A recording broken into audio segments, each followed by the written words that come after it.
All right, everybody, here's a no-brainer. Gamers like traditional gaming. It's true. They despise games as a service. Well, most people do, and I do specifically. The question remains, what can be done about it, or what is anybody doing about it? Well, at least they're studying it. Let's dive into this story. Here we go.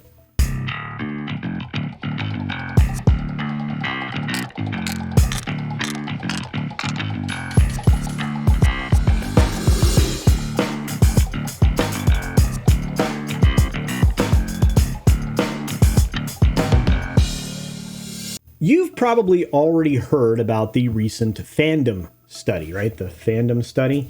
And you probably heard about it for one reason or another. I'm guessing that you've probably encountered videos by Midnight's Edge or somebody else talking about the term fan fatigue as related to Marvel and how it's not so relatable to DC. Well, that's one aspect of this survey, to be sure.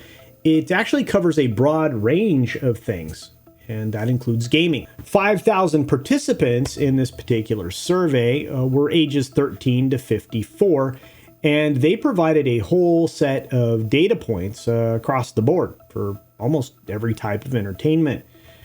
This set of data points that we're going to focus on today, obviously, is going to be the gaming as a service element.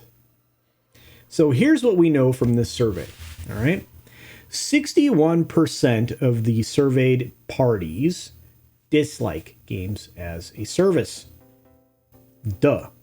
Actually, I'm actually surprised because I thought that would actually be much, much higher considering how frustrated I am with things like that. And what is also not surprising here is that fans don't like games like that or games as a service specifically because they don't like the subscription model. They also hate the work that's required to keep up with the live service titles. And you know what? I don't blame them. It always seems like you're downloading a patch or a bunch of junk that you're not even going to bother to buy. It's a bunch of waste of time, in my opinion. And you would think that with this vocal, overwhelming majority, that gaming companies would start to pivot back to traditional games. Nope. Wrong answer. Despite all these numbers, right? And this is not a new trend, by the way, when it comes to gamers. Gaming companies are diving headlong into more titles in the live service model. I hate that.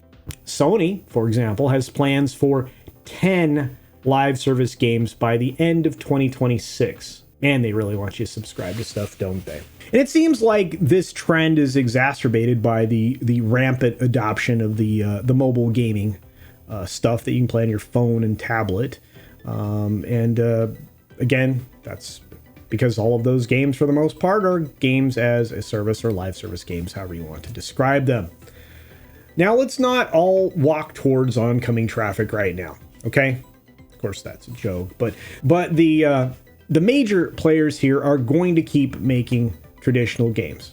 So the single player experience that we all enjoy is not gonna go away. So you're still gonna have GTA and things like the recent God of War game and similar stuff like that. Those things still exist and they're going to continue. But they're continuing because there's a lot of money there. But there's also this giant pile of money that these entities need in order to feed their stockholders. And those things are, things like Fortnite and such. And those keep those V-Bucks rolling in for, I guess that's Epic. And they absolutely, they love that dough.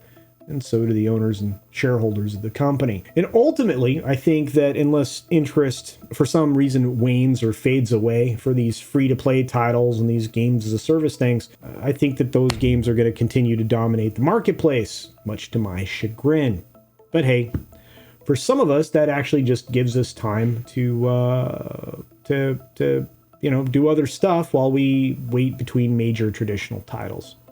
And that's usually what I end up doing anyway, or I just replay one of my great games. It's another nice thing about the traditional games. There's a lot of replayability there. But hey, in this short video, I just want to know, what do you think? You think I'm right?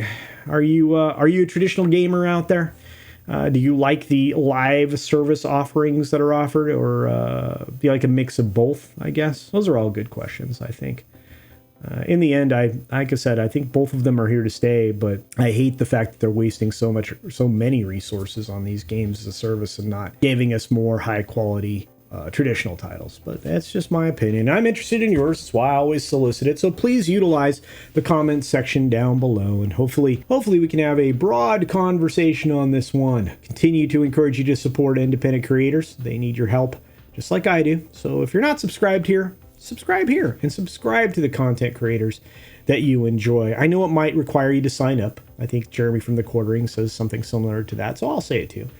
But it's free. It's free. Just do it, please. Please, because then obviously you'll also be able to comment and share out my stuff and hit that like button and participate in bigger ways, because it really does help drive engagement for all of us independent creators here on the platform. And let me just say once again, if you have not seen one of my other videos today, or if this is the first one you're seeing today, for those of you in the United States of America, happy Thanksgiving. I hope your day is wonderful and you get the opportunity to count everything around you that you're thankful for and account for those things, because it's important. It really is. I'm thankful to all of you every single day. And with that, be sure to take care of yourself, take care of others, wash your hands, of course, because it's good hygiene, specifically if you're handling food. And until next time, bye.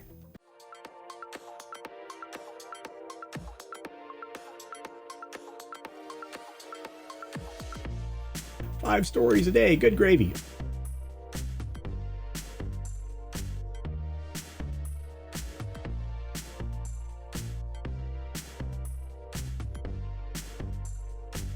And don't forget to check out my Rumble at rumble.com/CultureCasino.